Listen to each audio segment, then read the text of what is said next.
If you have ever felt burnt out or overstressed, then this episode is for you.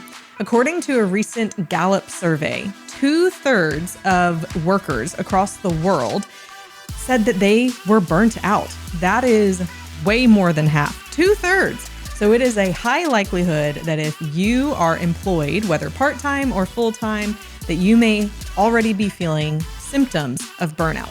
So what is burnout?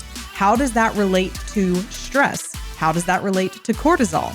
And what can you do when you're burnt out to restore yourself so that you can get to feeling good again? That's what we're going to be talking about in today's episode of It Starts With Attraction. I'm joined today by producer Jason. Hi, nice to be back. Great to be back. Yeah. That's right. I've taken 4 months off. People don't know though. They know now. They know now. They know now. Yeah. Yeah. But I've also taken 4 months off of recording this podcast. Right, you have. So. But not off work, unfortunately. Not off of work. No, I've very much been here. Very much. You've very much been holding the fort down. So I recently did take 4 months off of work because of this very issue. I was burnt out. And I realized it in March of this year. And upon realizing it, I began to debate with myself of whether I should take time off work or not. And ultimately, I started with, well, I'll just take a week off, 2 weeks, ultimately ended up taking 4 months off. And it was incredibly restful, relaxing, and helped me overcome a lot of the burnout that I was feeling. Have you ever felt burnt out, Jason? Yes, specifically one time. And I've been on the edge of being burnt out a couple times, but I've been able to kind of thwart that off a little bit, but for sure once. Yeah. It can be difficult though, if you're feeling burnt out at work to how do you speak that? Yeah. How do you tell your person, your supervisor? Yeah. And how do you take a break, you know? How do you take a break? You know, especially what if you don't have any vacation days left? What do you do? Is that you? Have you used all your vacation days? Seriously? You never use all your vacation days. I have You have the opposite problem. Yeah. I have too many. Yeah. I mean, all of those are good things that we should cover in today's episode. But as we start, let's define burnout. We like the World Health Organization definition the best because burnout it's kind of like brain fog. It's kind of a word people use, but it's not necessarily a word like diabetes that explains a very specific system that's happening in the body. Burnout is more of a word that is applying to a general sense that people are seeing things happen in the world.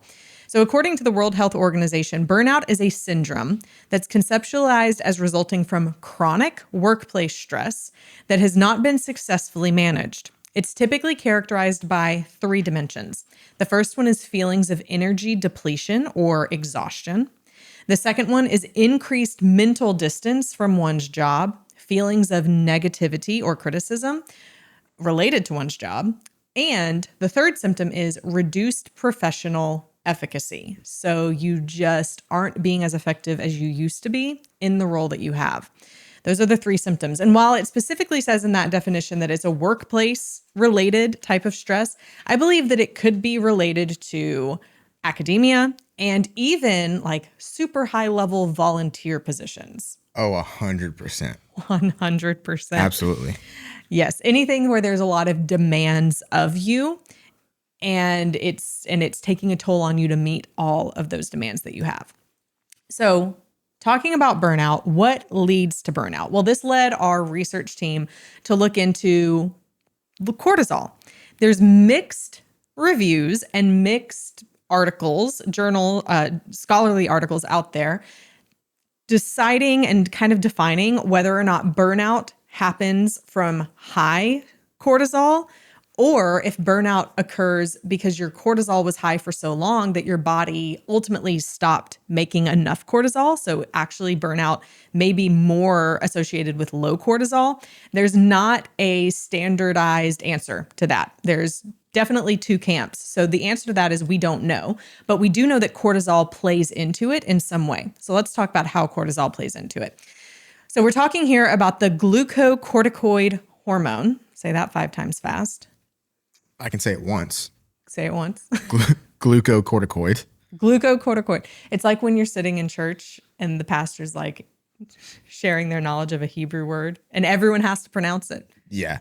You can't get past that part in the sermon until everyone has said the Hebrew word. Well, let me tell you, they've advanced and I've never said, I've never repeated it. So you can move past. You can't move past. Yeah. I just wonder why they do that. I don't know. But it's like what Crowd all of them do. participation. Anyway, and I just did it with glucocorticoid. Glucocorticoid hormone is a type of steroid hormone, and this is ultimately what leads to actually no, the other way. When we feel stressed, it can increase that glucocorticoid hormone, which is the cortisol, and it's produced by the adrenal glands. Cortisol regulates your body's stress response.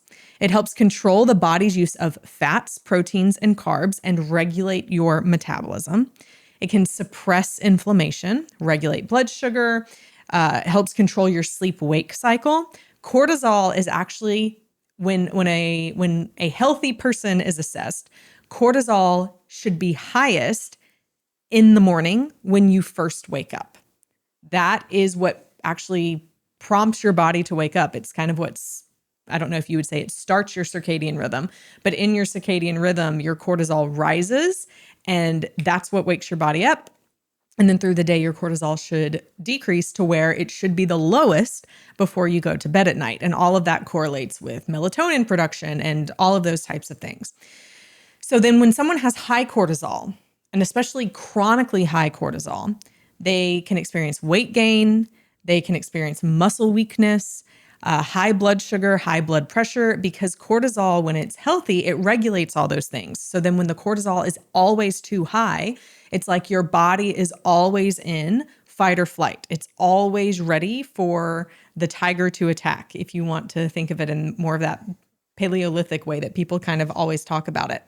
And so your body's not regulating itself as well, and it takes a toll on your body. But then there's also symptoms of low cortisol, such as fatigue, unintentional weight loss, a poor appetite, and even low blood sugar. So your body's actually not producing enough cortisol. We can kind of think of cortisol like motivation. They're not the same, but I'm using this as an analogy. When we're motivated to do something, then we actually have like a hyper focus. We're more likely to get things done. We have this like a motor always kind of running beneath us that's keeping us going and keeping us moving toward what we need to do. So we can kind of think of cortisol like motivation. But when your motivation is too high and you're too ramped up, then you're doing way too much all at once. You're in a frenzy. You're not focused on the right things, and you can end up getting burnt out that way. You can also think about this like in athletics. If an athlete is training, but they're overtraining, like they're too motivated, they have too much energy that they're putting into training on a day-to-day basis, then ultimately they're going to end up burning out. They're going to end up plateauing to where they can't actually even lift to the same amount that they're used to lifting or run to the same speed that they're used to running because their body is on overdrive. But then the opposite is true. If someone's motivation is too low, then they tend to be fatigued. They tend to not do the things that they need to do. And cortisol is the same here. And of course, in training, again, thinking of athletes as a second analogy, it can be the same. If an athlete isn't doing enough to keep their body moving and keep training toward the event that they need to train at, then they aren't going to be able to compete at it at the level that they need to. So cortisol is really important in our body, and cortisol is not bad, but too much or too little of it is bad. So then how is cortisol connected to burnout? Well, like we said before, there's some studies that say that burnout tends to be linked to lower cortisol levels.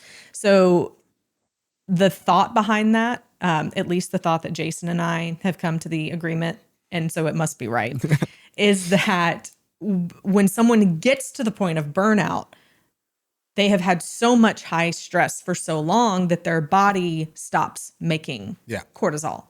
And there's a word for that. Yes, which is hypocortisolism. Hypocortisolism, which is an actual medical term that defines something that happens in the body to where your body's basically trying to protect itself from having so much cortisol all the time. It's already affecting your immune system and all of that, that your body just stops making it because you have too much of it in your system. So That's not good. But that could be what leads to burnout in some people. But then in other people, their body may not get to the point of stopping making cortisol. It may just continue to produce that cortisol in overdrive, and that leads to burnout as well. But both of them happen for the same reason. It's because your body is done and it needs a break. And your body probably gave you a lot of indications of that before you got to burnout, and you probably didn't listen. Ask me how I know. I was literally about to say, did that happen to you? Did that happen to me? Yeah. Yeah, for sure. And I think I'm more aware of it now that I've come back from being off for 4 months.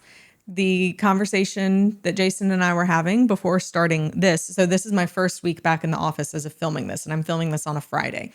And my first day, I had 6 hours of meetings. My second day back, I had 8 hours of meetings.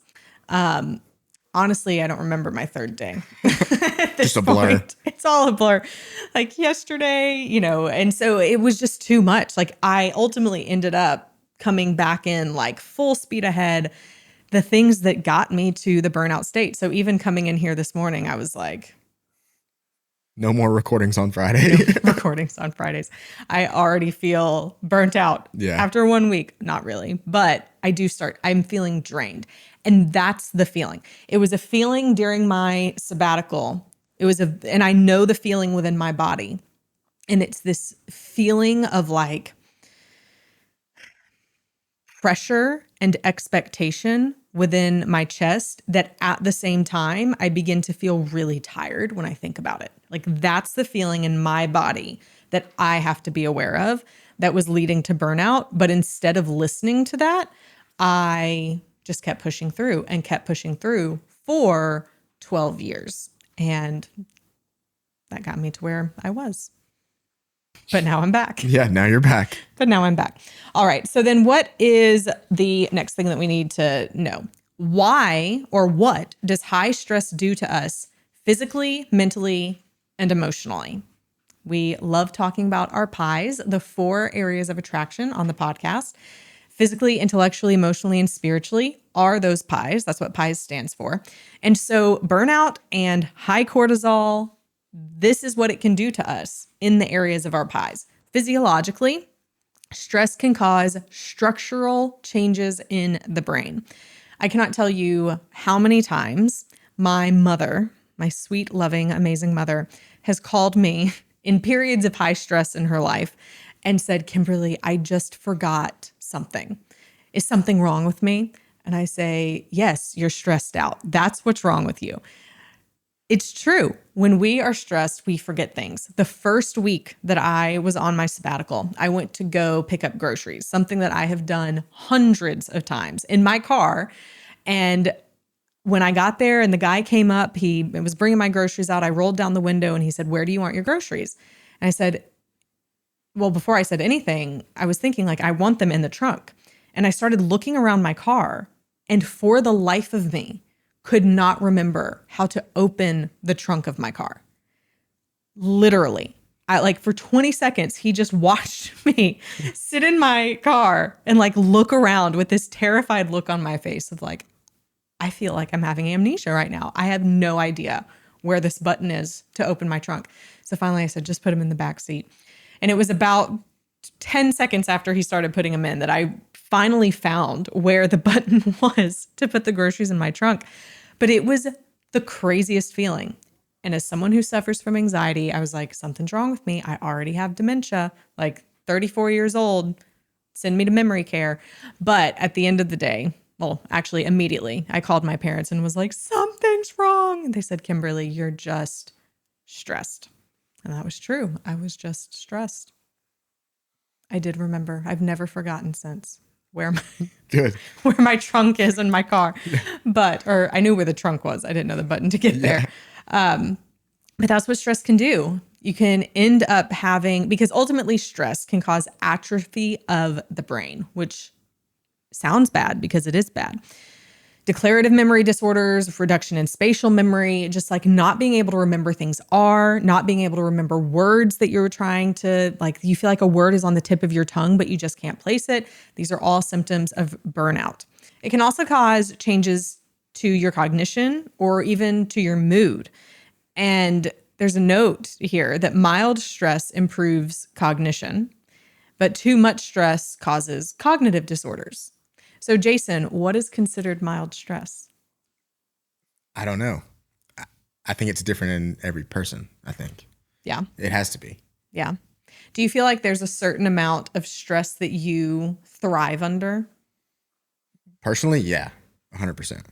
And I think it's actually pretty high. Yeah. Yeah. But there's definitely a Threshold. well, I don't think it's a threshold of like how much. I think it's a threshold of how long. So how long I'm under that stress. So like if I'm experiencing it for like a week, like I can thrive under that. And like that's where I work best. But if it's like months long, then that's when I'm like really about to just like fall off the face of the earth, it feels like. Yeah. Yeah.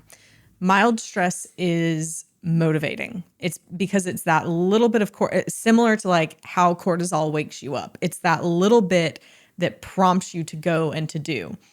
Like a little bit of anxiety is a good thing. A little bit of stress is a good thing. A little bit of some of these things is actually good. We don't want to eliminate all of those in our life.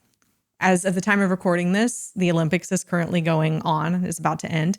And so this is just a fascinating like human study in stress. So for athletes, having that little bit of stress, anxiety, like right before a competition propels them to perform better.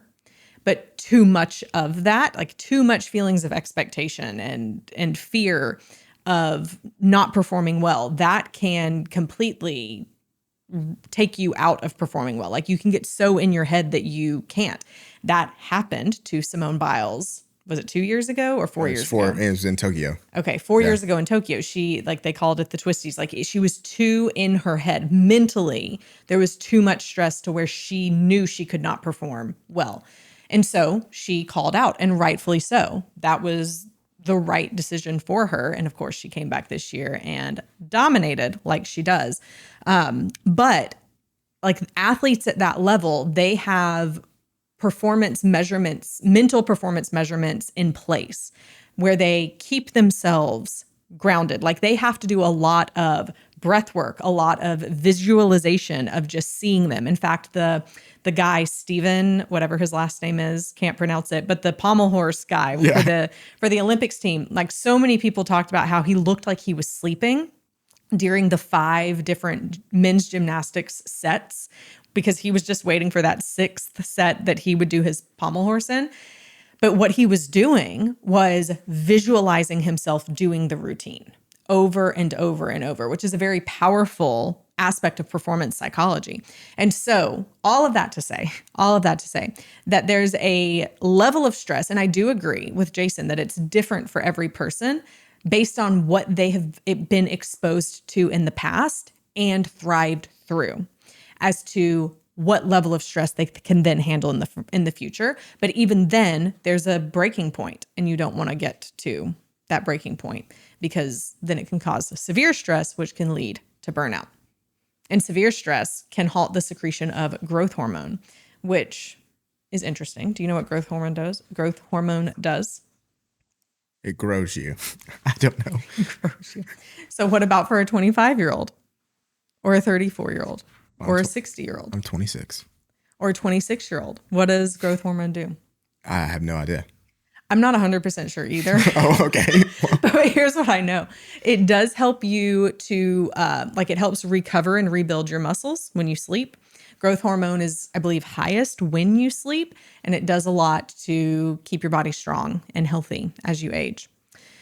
If stress is too high, it can lead to immune system problems. We know that stress can decrease the activity of cytotoxic T lymphocytes, which was a big buzz word or several words during COVID, and is a natural killer of cells.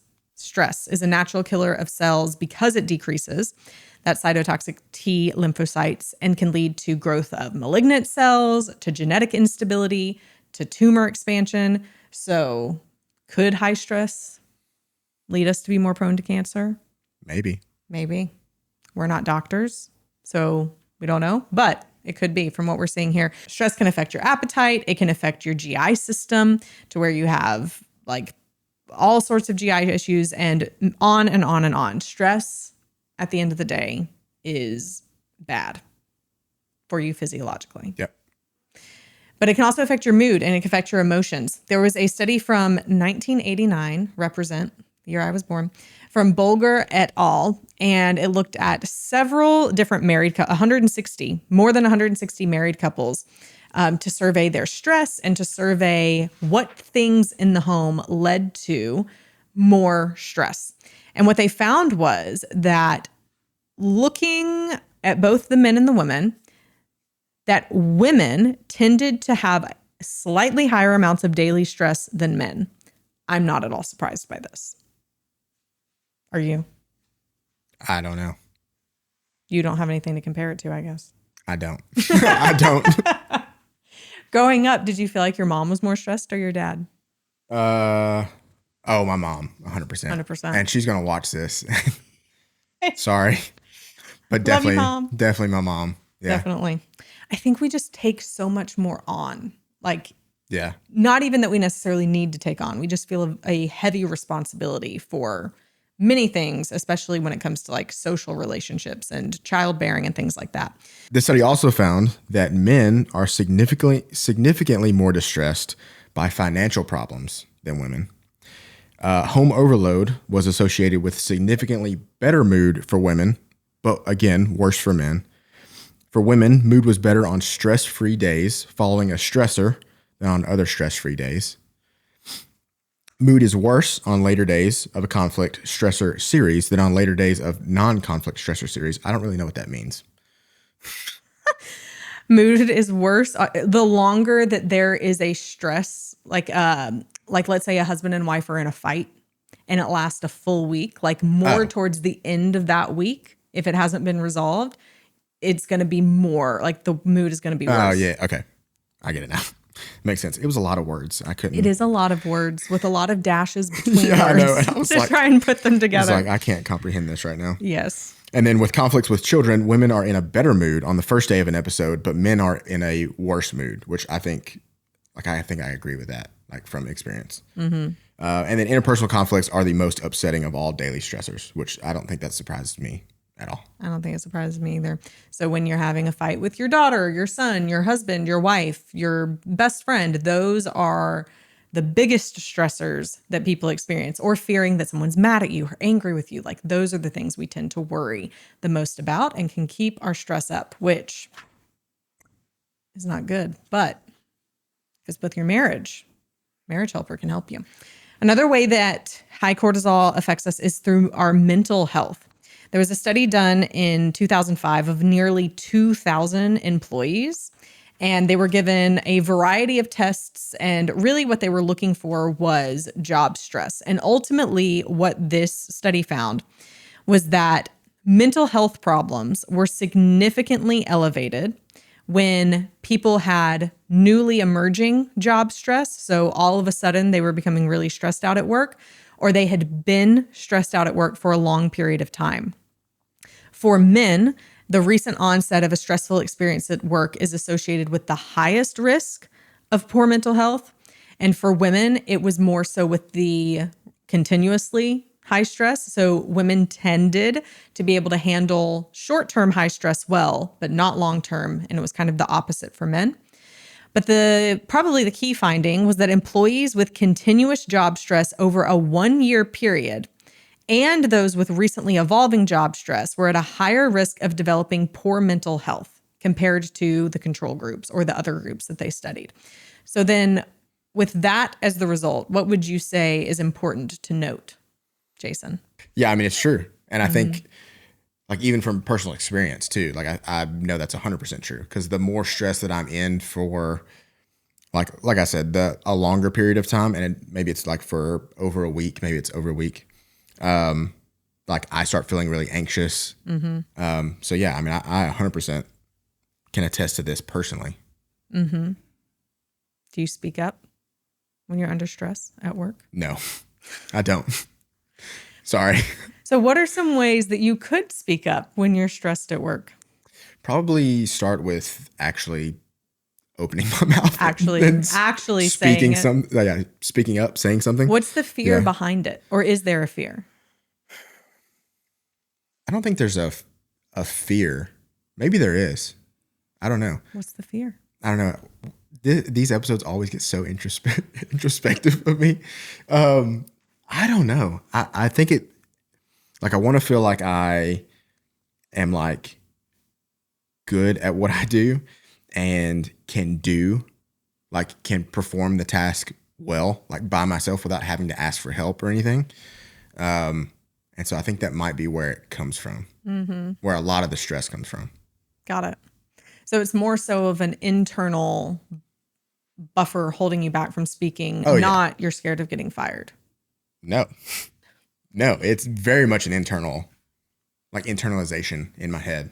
I'm just trying to think of why people in general may not speak.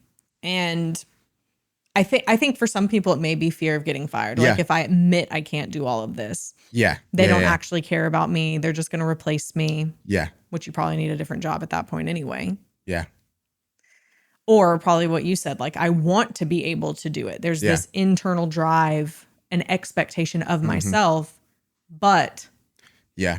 And I think it probably happens a lot in people who are really competitive, because I'm very competitive, and it's almost like I'm competing with myself because I want to be able to do like what I'm tasked with. And it sometimes it just, if it's like a really hard task or a big task, sometimes like when I'm trying to figure out how to do it, I get really stressed in that. But again, I also work really well under stress too. So, but you can't do it for too long. But I can't do it for too long. That's what the research is telling us. Yep.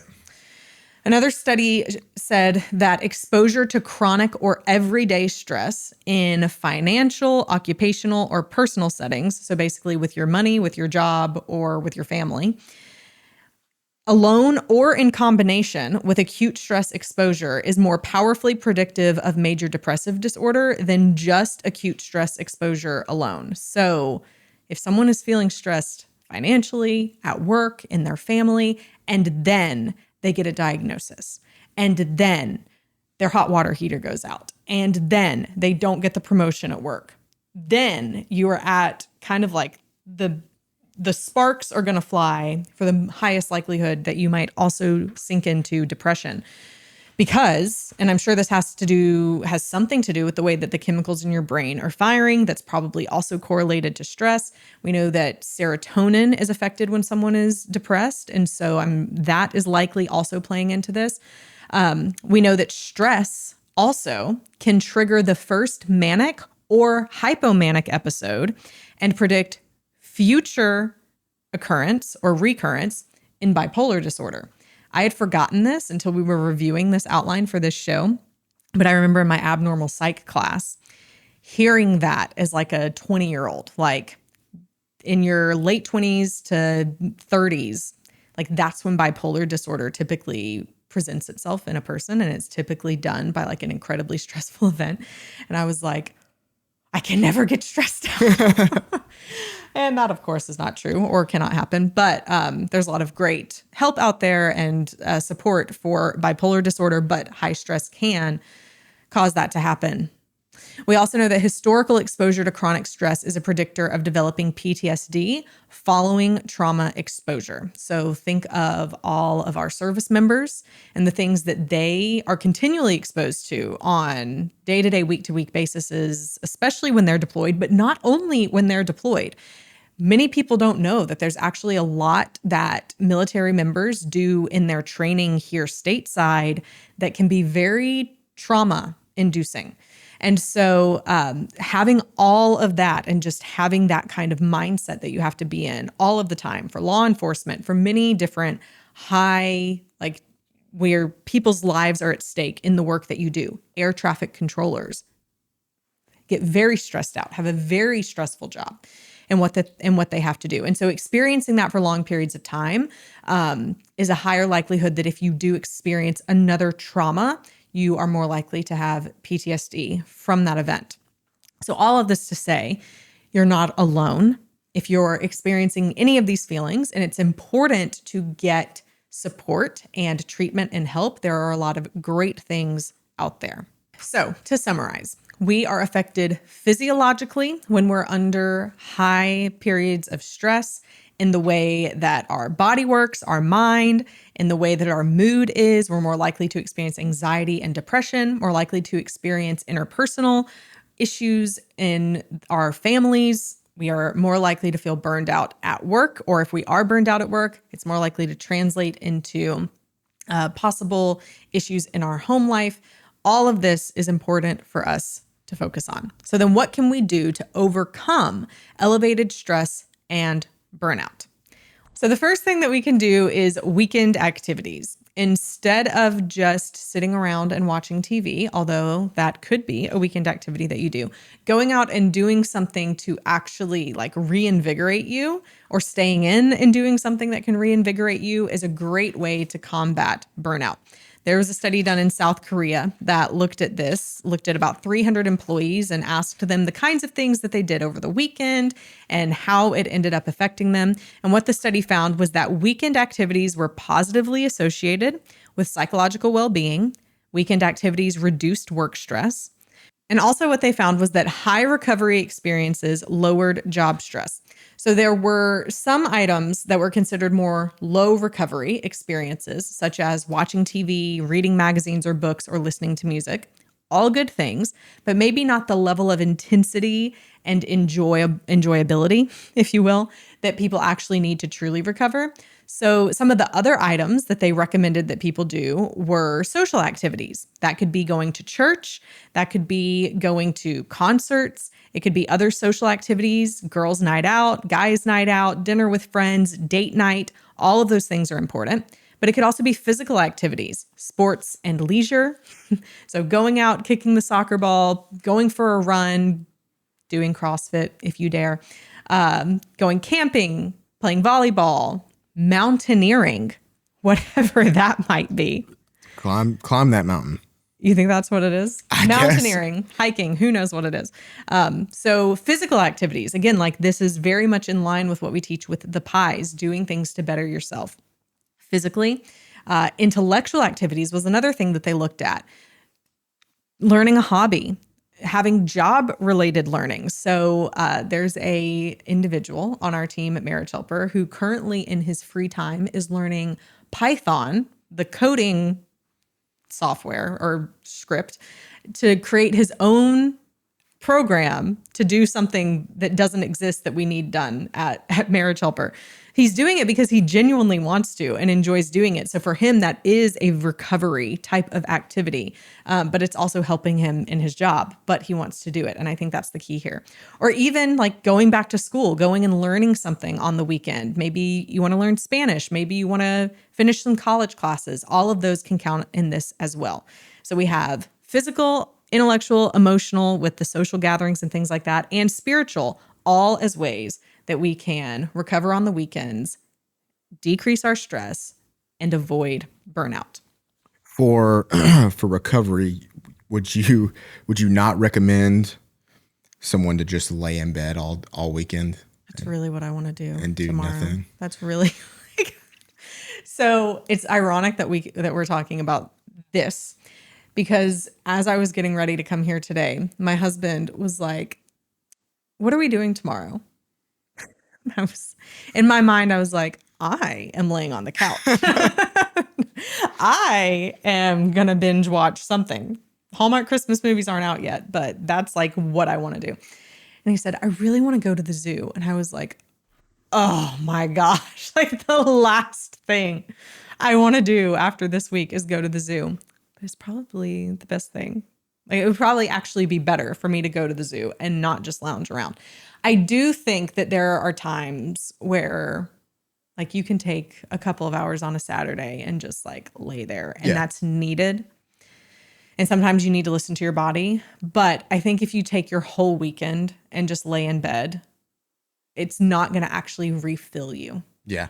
I just think of like when I was experiencing burnout, and that's what I would do on the weekends is I would come home and just lay in bed all day and not do anything. And it made it so much worse. Like my anxiety would be higher on the weekends than it was like Yeah. while I was working during the week and going to school and doing all this stuff that was Yeah. causing my burnout. Yeah. Before I took my 4 months off for 12 years, I always said I hated the weekends because I felt like the weekends got me behind. And so I would always just like dread it. During my 4 months off, because I wasn't working, I had to learn like other things in life I enjoyed. So reading was one of those things, but also I found for me, like going into the weekend and having a schedule doesn't really help me. Like if I have to be a lot of places at one time, that just continues like this feeling of expectation.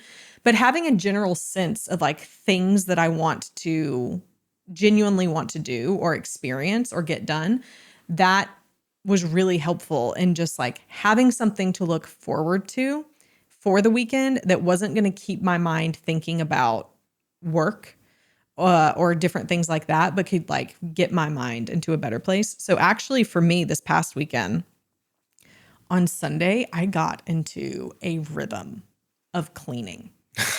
I get into those And sometimes. I deep cleaned the entire downstairs of my house. And it was like I was a woman on a mission. And I felt so accomplished. Yeah. Cleaned out the garage. It was amazing. I vacuumed the garage. Whoa.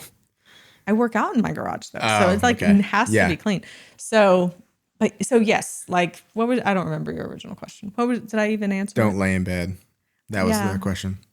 I mean, I think you could do it like a Yeah. Saturday a month. Yeah. But like every weekend, all weekend. I don't think that's good. Yeah. And I actually had a conversation with somebody here like last week about the whole thing about like not having a ton of stuff scheduled throughout the weekend. Like that, because that's how I am. I know I won't be rested if like I know I have to be a bunch of different places on the weekend. Yeah.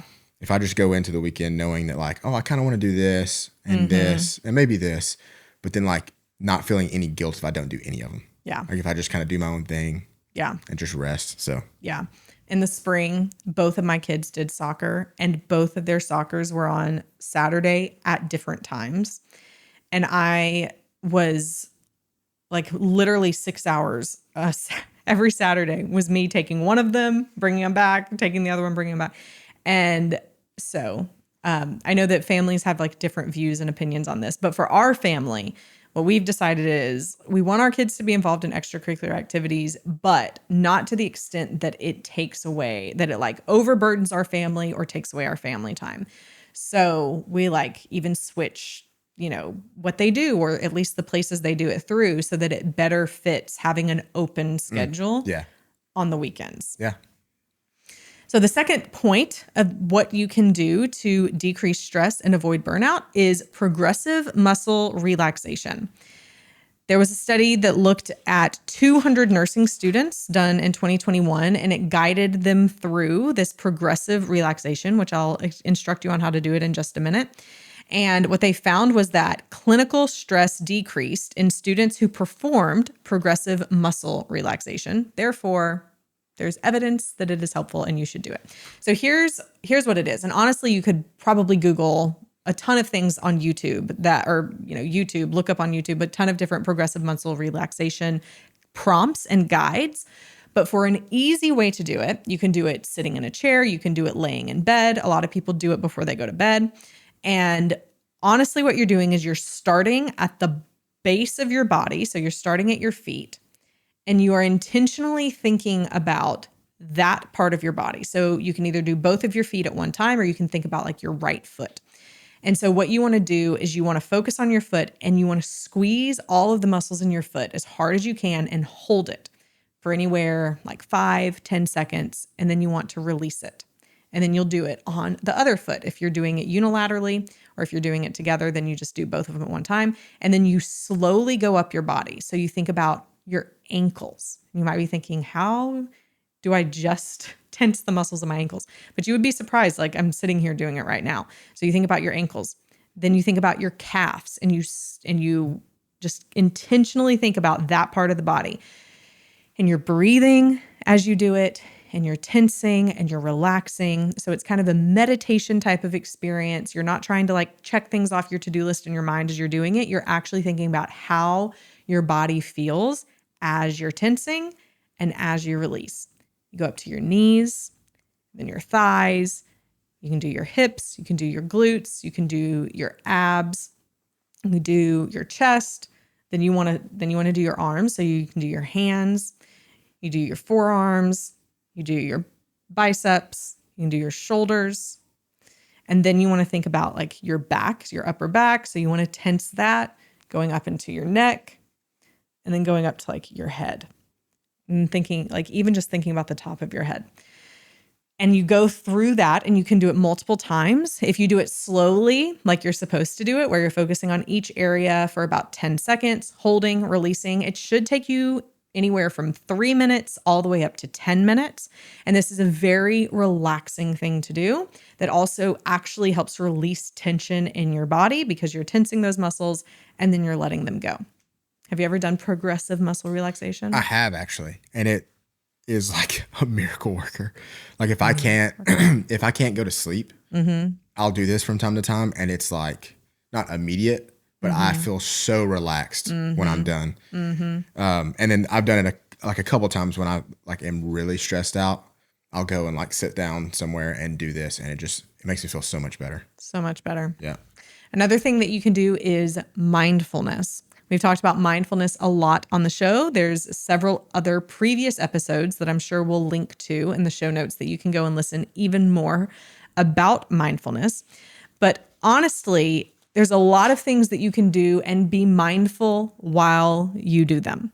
And that's really the key. There has been a ton of different studies done that show improvements on people who do mindfulness types of trainings all the way from, you can do just making your coffee in the morning mindfully. You can go on a run mindfully. You can take a shower mindfully. So then what does mindfully mean?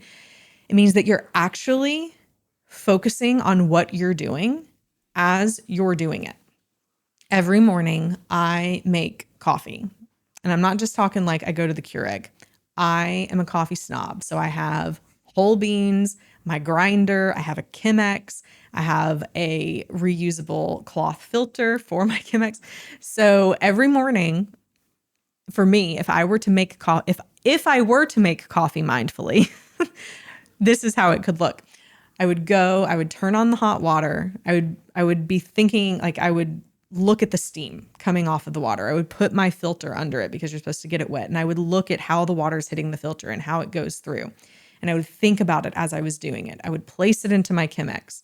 I would get the scoop of beans, put them in my grinder, like listen to the noise and be very mindful of that sound as I'm grinding the beans.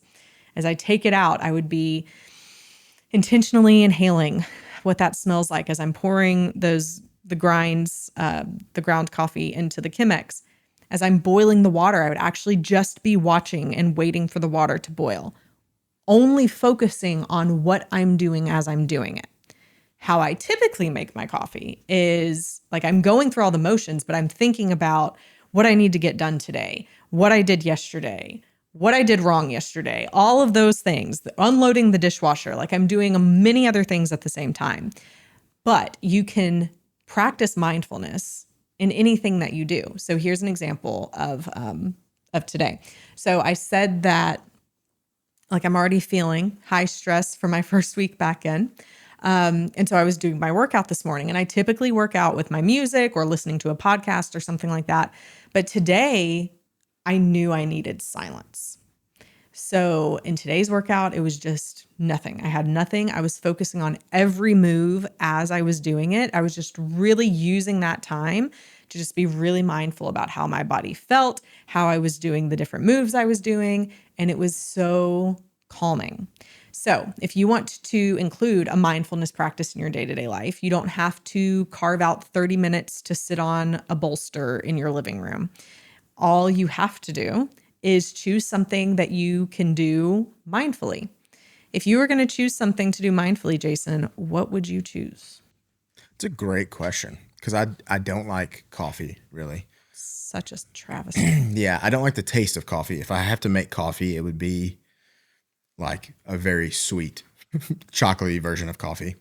So if I had to do something mindfully, uh, I guess something that's already in my daily routine that I've kind of developed recently is like taking my dog to the dog park and like really focusing, trying to like just tune everything else out and really focusing on like each specific thing that I'm doing. I know that's kind of like, it's not something that, is super like in depth, but it is something like I can just focus on being outside, like how the ground feels when I'm walking and all of that stuff. So that's probably the one area that I would say. I like that. Maybe. It doesn't need to be super in depth. Yeah. I mean, even thinking about how distracted we are in the world that we live in. And there's so many times I go outside and like I want to check my phone. I want to check all these notifications, but I intentionally leave my phone inside. And then I just like try and listen to what I can hear. Yeah. Like the wind or the birds. Yeah. Something this is really like nerdy and very specific, but something that's really gotten me into like doing that I just thought of is I have like an old school, like actual film camera, like where 35 millimeter, like you load the film, there's no like digital screen or anything, and going out and actually taking pictures because you don't really know what the picture looks like. So just like really focusing on what I'm taking a picture of, cool. Noticing nature. Like that's something that I've done recently that has kind of helped me be mindful of the world around me. So I heard, this is like last year, and I heard someone talking about how teenagers these days yeah. have some phrase for when you go out on a walk with no headphones. I don't know. I don't know what the phrase is either, but they were talking about this. And so we were like, it's a walk. But Oh, I get what you're saying. right. But yeah. like, there's this generation of people coming up that's like, oh, it's this crazy thing where you like walk with no distractions. Yeah, that's crazy. It's Because I hate walking or like running or working out with headphones anyway. Like I can't do that. That is weird about you. Yeah. I forgot that. Yeah. If I work out, I can listen to music if it's playing like over a loudspeaker, but I don't like not being able to hear everything else around me. Yeah. Yeah. Well, this leads perfectly into our fourth point, which is exercise. Exercise is helpful in overcoming burnout, reducing stress because of many reasons. I mean, we talk about exercise and have talked about exercise a whole lot in this podcast, and we'll link again to some of the show notes that go in there. But there was one study that was done about 11 years ago in 2013, and it only looked at 12 men. So it's not a super in-depth study. We can't necessarily take the findings of it. It was a pilot study. We can't necessarily generalize this, but it was specifically looking at burnout. And it did look mainly at males, and they were quite the age gap, 30 to 65 years old. But one of the things that I love about this study and that I want to point out is that, so they did exercise for 2 to 3 hours a week, 3 hours a week, let's just say, which is the current general recommendation that you hear from physicians and a lot of other agencies and government agencies out there. But they were instructed to exercise within 60 to 75% of their maximum heart rate, which is zone 2.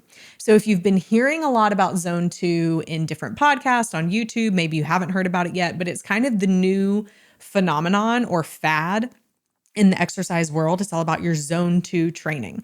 So really trying to maximize the most benefit that you can get out of your workout sessions by focusing on getting your heart rate into a certain zone. And you can quickly do a mathematical calculation of what your top heart rate would be in order to find what your zone 2 heart rate would be. So, for example, the general guideline to find your maximum heart rate is to take the number 220 and subtract your age. So, if you are 40 years old and you take 220 and subtract 40, then it's 180. So your max heart rate is around, this is just a guesstimate, but it's a pretty good one. Your general max heart rate is 180. So then you want to take 60 to 75% of that.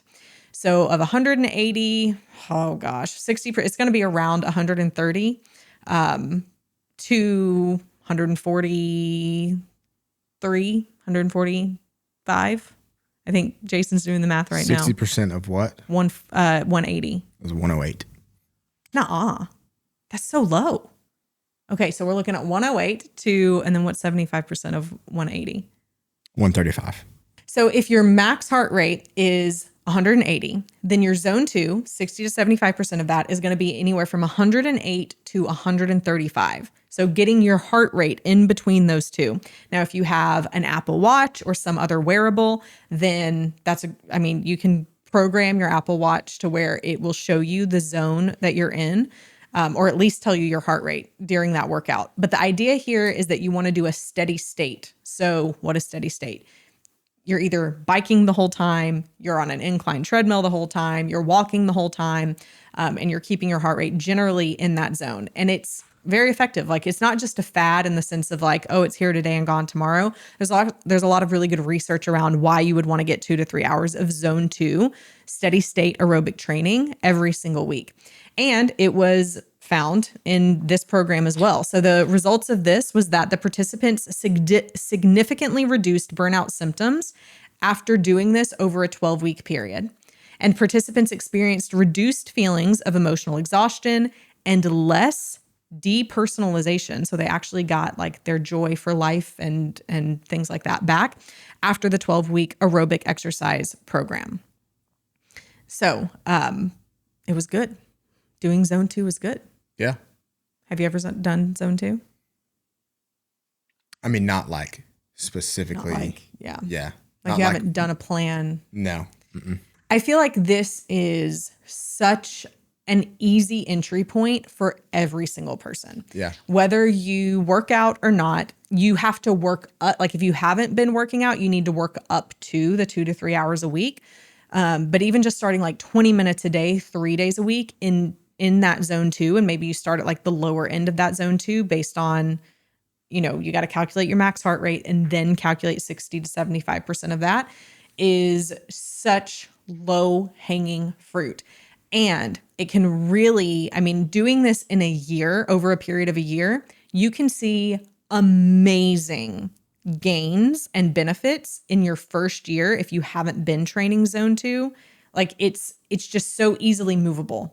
And it's so good for your overall health. I'm a huge advocate of it. Yeah.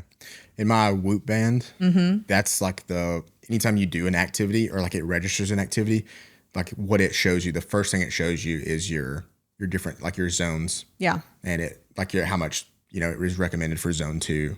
Like that's like the main thing that it measures. So, yeah.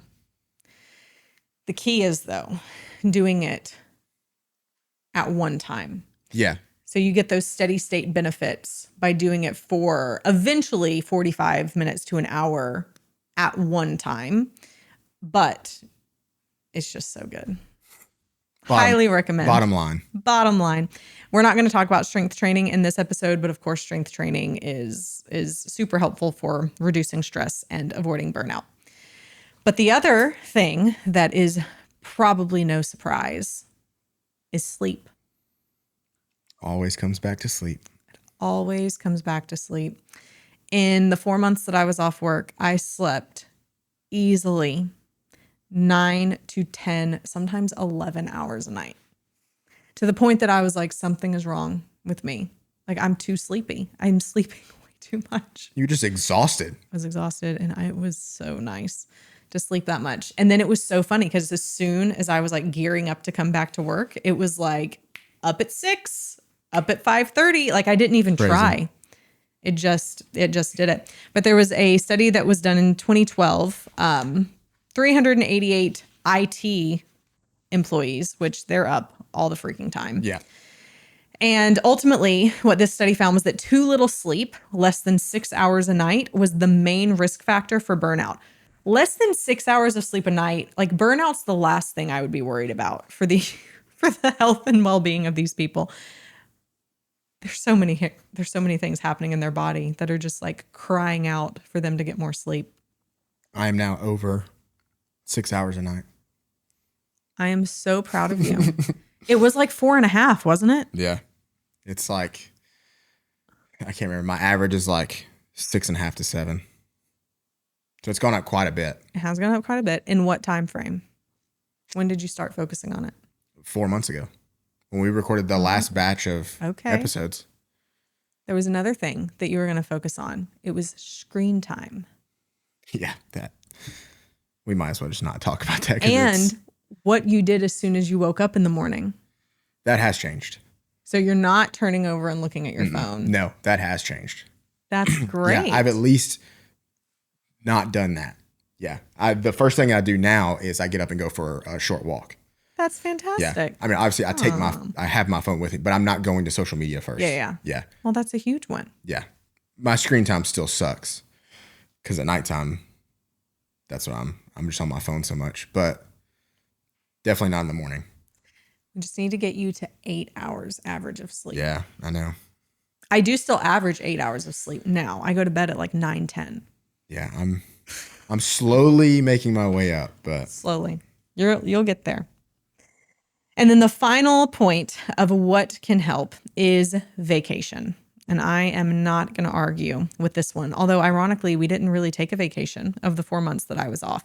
But I love a good vacation to reset, to get you out of your normal habits, to get you away from work, and to come back more relaxed, refreshed, and recharged. This study was actually done this year in 2024. They surveyed nearly 900,000 huge U.S. physicians. I just want to find out how they got that many to participate. And they asked them about their vacation, how many vacations they take a year, what they do when they're on vacation, if they still respond to emails and are still responding to patients, and then also gave them a survey of burnout. And here's what they found. They found a lot of stuff, actually. They found that 60% of doctors, of nearly 1 million doctors, took 15 days or fewer of vacation. So like 2 weeks or less of vacation a year. I don't know about you. I don't want my doctor burnt out. Yeah, me either. I want them clear-headed. Yeah. Bright-eyed and bushy-tailed. That's how I want them. And that 20% took fewer than 5 days of vacation. 1 in 5 doctors. Yeah. It's crazy because I feel like they would be some of the ones that would get burnt out pretty easily if they're not careful. Nearly 50% said that they were still responding to client emails, patient emails fully while they were on vacation, which isn't really a vacation. And 70% reported performing at least some kind of work while they were on vacation. They didn't really take a vacation. Yeah, I was going to say that's not a vacation. It's not a vacation. I used to take days off that way, for sure. I did too. Yeah. It was terrible. And I do not recommend. Forbid it. I try to forbid and do. In fact, may get to the point where when people at the company still try and work while they're on vacation, I'm just going to kick them out of Slack and change their email password. Because you just need to take the time off. Like, don't tell me you're going on vacation and then send me an email. I'm legitimately offended at this point about it. And I think it's because, 4 months I didn't respond to anyone's emails. And in fact, my vacation responder was, I'm going to delete this. Like, don't expect me to ever read it. It's just going to be deleted. Yeah. If this is like, find someone else to tell this to, because it's not me. And guess what? Nothing burned down. Yeah. It was totally fine for 4 months. So I feel like no one has an excuse. Now, someone could say, well, you're not a doctor. And it's true. Like, I don't have people whose lives depend on me, but they can figure out a better system. Like, there's other doctors. There's teams of doctors. Mm-hmm. Yeah. There's doctors on call. No matter what your profession is, it is so important to take vacation and to be completely disengaged while you're on vacation so that you can actually have a vacation. That's my soapbox. And then our final point 7, is spiritual practices. So there was a study, it looked at over 250 people. This was done in 2020 and found that when people engaged in different spiritual practices, such as going to church, prayer, reading their Bible, being involved in small groups, different things like that, that it was a buffering effect of perceived stress. So it actually helped their stress levels, helped them to not experience high stress levels. And it even predicted metabolic health. So they were more metabolically healthy the more spiritual practices that they engaged in. And that actually, I have to read this point. The more religious coping reduced daily negative affect, which is just like pretty much being in a pissy mood, the lower the waist-hip ratio measurement, the lower the A1C value, and the lower the overall obesity variable. That's really fascinating. Yeah. Yep. That's why Jesus is important. I was going to say, look at God. Look at God. He's so good to us. Yeah. So those were our 7 ways that you can avoid burnout and focus on reducing stress. So as a recap, those 7 were weekend activities, progressive muscle relaxation, mindfulness, exercise, sleep, Vacation, and spiritual practices. It's a pretty good list. Pretty good list. Sounds like some working on the pies that need to be done. Yep. 100%. What are your key takeaways? Burnout is very real. Mm-hmm. It's not just a buzzword coming from someone who has experienced burnout, for sure. It is very real. If you don't take steps to avoid burnout, your body will take steps to avoid it for you.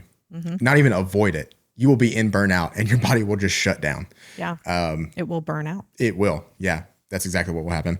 And then don't feel pressure to take vacation or to take time off, to do whatever you need to do to rest.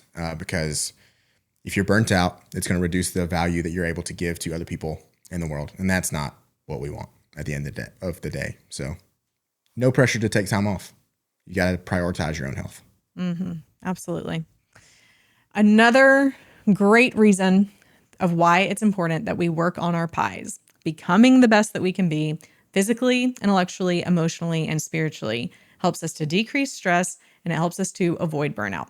So here's what I would love for you to do after this episode. Which of these 7 things that we talked about are you actually going to put into practice? What is your, as we would call it in the research, implementation intention? Because you can hear a lot of really cool things, but if you don't actually make a plan to how you're going to apply just one of them, you're not going to apply it and you're not actually going to end up seeing a benefit. So what is the one? Leave it in the comments. Let us know. And how are you actually going to make sure you do it? Because that's the key. Until next week, stay strong.